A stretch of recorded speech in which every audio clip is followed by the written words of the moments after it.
Yo, what's going on, everyone? It's around name 951, bringing you another review on my Gundam MSIA action figures. And today we're taking a look at the Japanese Gundam Astray red frame. So first I'll go by showing you guys the box. I just unboxed them right now and decided to make this video a little shorter. Here's the box, pretty cool.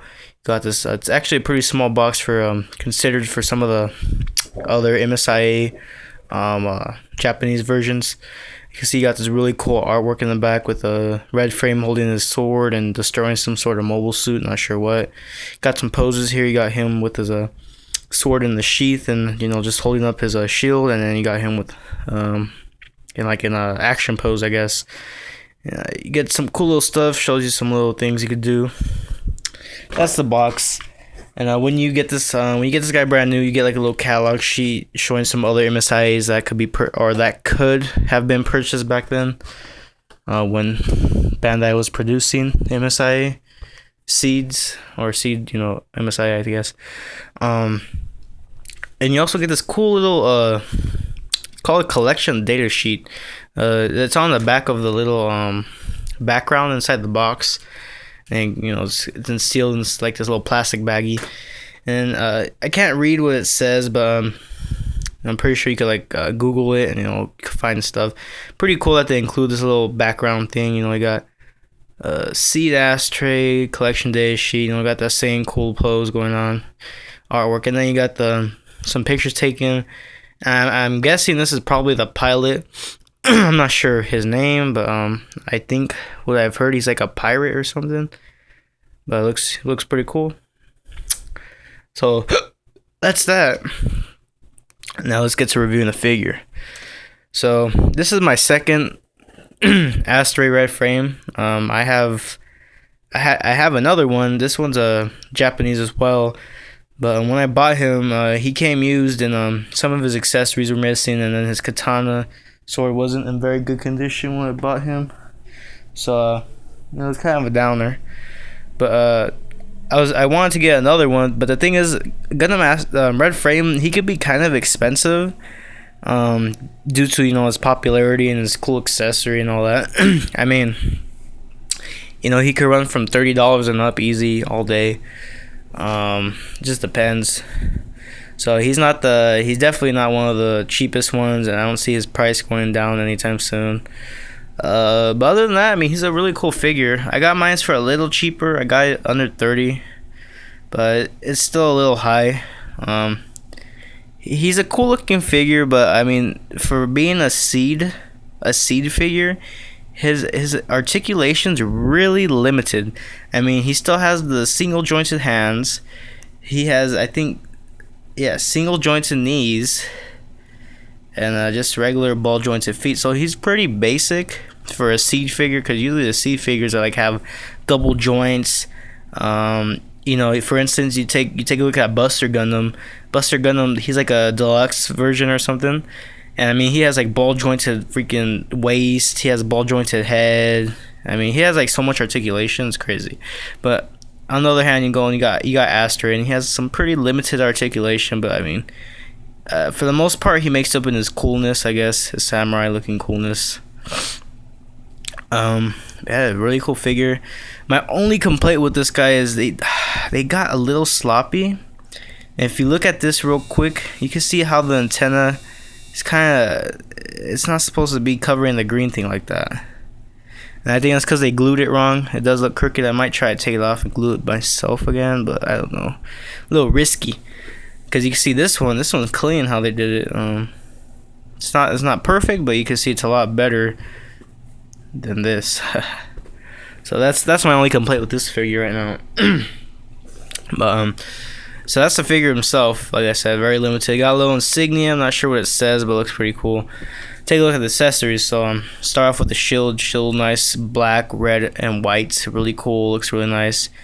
Fits really well in the hand due to this little attachment. You got this little peg, and this peg attaches inside this little hole of his arm, and it stays in really well. I'll just plug it in real quick just to show you. Not going to be perfect, but you'll see what I mean. So it's kind of a retarded pose, but you can see how it's in. and it stays in pretty good. And let's see, it might not work as well this time, but watch. I'm shaking him, and just with that little peg in there, it stays in. Well, it stays in pretty well. But if you put his open hands on, and put his open hand run through the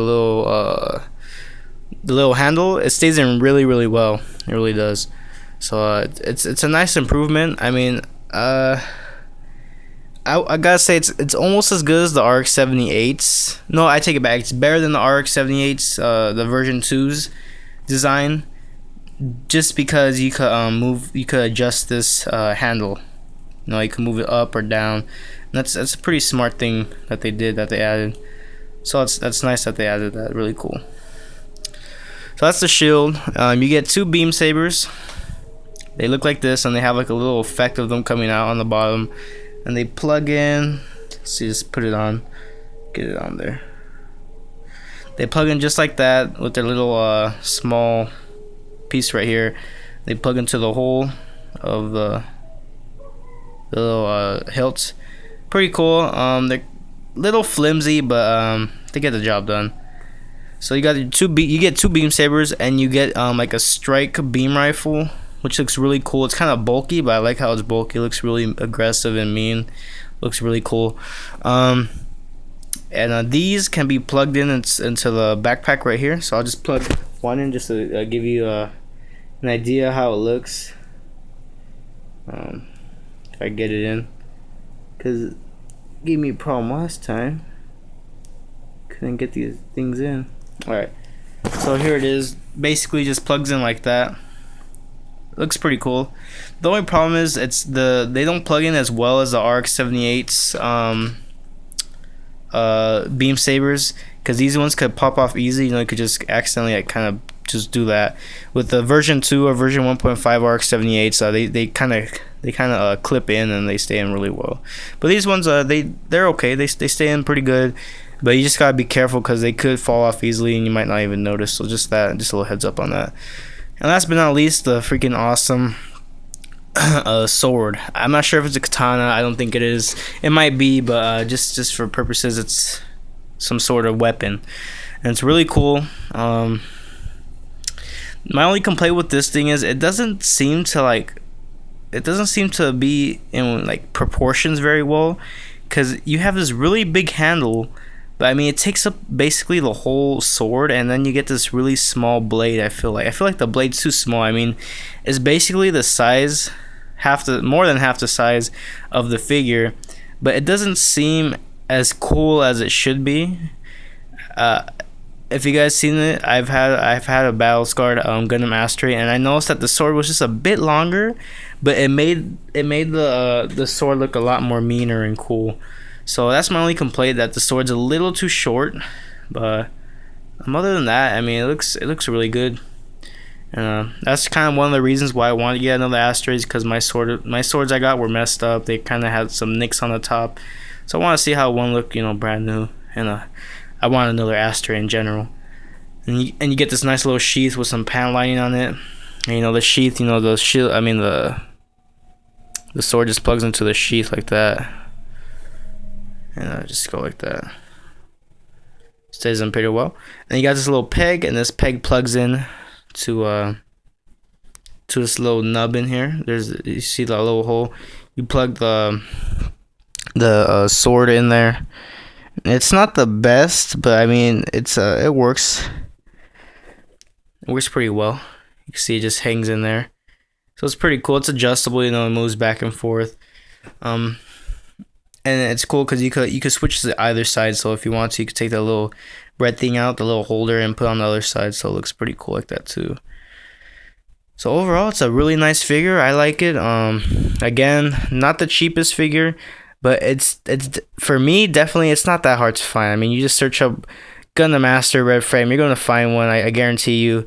It might not be the price you're looking for, but you will find one. So don't worry, guys. He's a fairly easy figure to get. Just the price can kind of make your time trying to get him a little tougher. There's always sales, or not always sales, but just look up, keep a look on him. Sometimes Red Zeton, Gundam MSIA seller, He'll put up some figures for bids, and sometimes he'll put up the Astray, and I've seen it go for like $20, usually around $25 in a bid. So just make sure you look out for that if you're trying to get him. But yeah, guys, that's it on the Gundam Master Red Frame. I hope you liked it. Be sure to stay tuned for my next reviews. They're going to be some American release figures. Hope you like them. So thanks for watching, guys, and again, just thanks.